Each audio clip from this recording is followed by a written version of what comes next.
Megyn Kelly disgusted by Caitlin Clark for condescending fake white privilege comments. The lights on Caitlin Clark have always shined bright, and the woman with the wide world of women's basketball on her shoulders has never shied away. Not from the attention, not from the scrutiny, not from her deep-seated belief that she, too, walks on the shoulders of giants.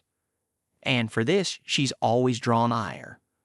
In interviews for her Time magazine Athlete of the Year cover story, Clark spoke at length about the racial underpinnings behind her explosion to fame in a sport and league that, historically, has been dominated by black women.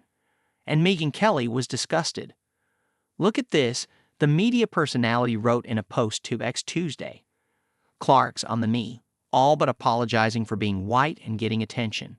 The self-flagellation. That, oh, please pay attention to the black players who are real sick, the ones you want to celebrate. Condescending, fake, transparent, sad." Clark, in her interview, told Time, "I want to say I've earned every single thing, but as a white person, there is privilege. A lot of those players in the league that have been really good have been black players. This league has kind of been built on them. The more we can appreciate that, highlight that, talk about that, and then continue to have brands and companies invest in those players that have made this league incredible, I think it's very important. I have to continue to try to change that. The more we can elevate black women," Clark concluded, "that's going to be a beautiful thing."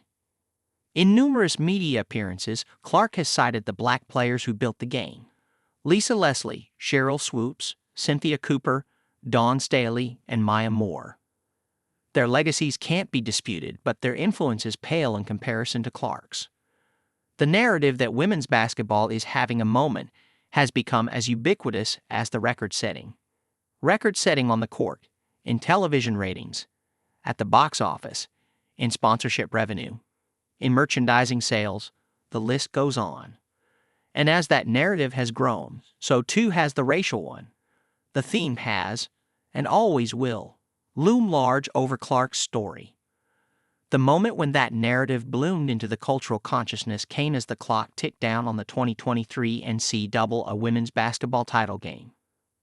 Angel Reese of the soon-to-be national champion LSU Tigers pointed to the joint of her finger, showcasing for Clark the spot where her championship ring would sit, and also doing a "you can't see me" gesture.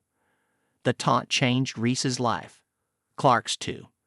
The presumed rivalry between Reese and Clark has been a constant theme throughout the sport's booming growth since.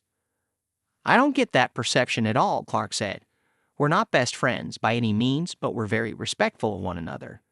Yes, we have had tremendous battles, but when have I ever guarded her? And when has she guarded me?